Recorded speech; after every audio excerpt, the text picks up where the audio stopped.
taken me months and months to get this beginning to go, and I'm not totally happy with it, but I figure in order to move on with the story, I have to have a beginning. So this is what I have so far. Ready? I sat staring out at the window of my home office before my last patient's arrival, pondering the origins of my desire to become a psychiatrist. I was doing so because of what Lenny McAllister, had revealed in the short telephone interview we had had that morning. He said he made horror movies so that he could believe that the real monsters in the world were just a part of his fantasy, and that his victims had made their sacrifice so that his protagonists could recognize the danger they faced. A sacrifice made once for him when he was a boy. He elaborated that that was why he hadn't been able to sleep for 30 years, despite the numerous drugs he pumped into his system, drugs he had recently quit. Although infamous as much for being open about every aspect of his life as for his diverse artistic talent, I knew nothing of this sacrifice he referenced, and I couldn't find anything about it despite searching the internet between patients all day. I guess we all keep our secrets. One of mine is that I became interested in the human psyche, not out of altruism, but jealousy. A childhood friend of mine was absolutely brilliant. She excelled in every school subject, graduated high school by the time she was 12, and refused to go to university based on the fact that she had nothing to learn there. I both envied and idolized her. I have never met anyone so smart. I remembered she told me a long time ago that the only thing she couldn't learn was people.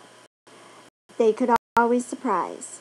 So I made it my mission to know as much about psychology and medicine as I could, to prove her wrong. As of that afternoon, I was still trying. I glanced at my watch, smirking when my assistant buzzed, telling me Mr. McAllister had arrived. Typical. A patient is almost always on time for their first appointment. A blushing Kim opened my office door.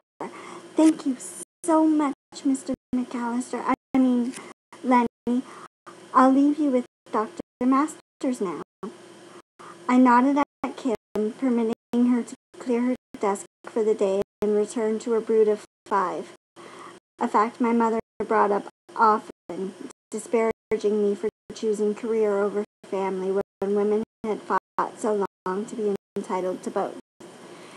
Explaining that my work left little time or energy for anything else fell on deaf ears, and I had refused to discuss personal issues with my mother, no matter how she baited me for years. I shut the door Kim had left open, most likely to get one last glimpse of the famous movie maker.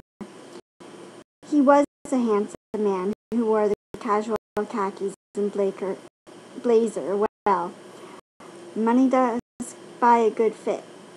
I had a good tailor, too, he could see. "You prefer Lenny?" I asked as I extended my hand. "Yes, please, Dr. Masters." "Call me Georgia if it's more comfortable." "Okay, Georgia." His eyes darted around my office. "How do we start?" "Have a seat and we'll begin," I instructed as I rounded my desk. My chair caught on the rug before I lifted it to pull it in.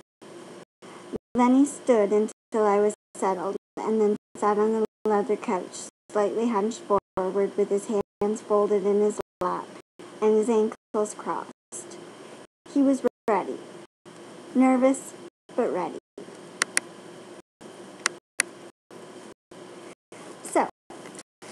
that's my opening, and well, we'll see where it goes from there. It is a process. I'll have to go back and re-edit it later, I'm sure, but for right now, I'm moving on to the next phase. At least I have an opening.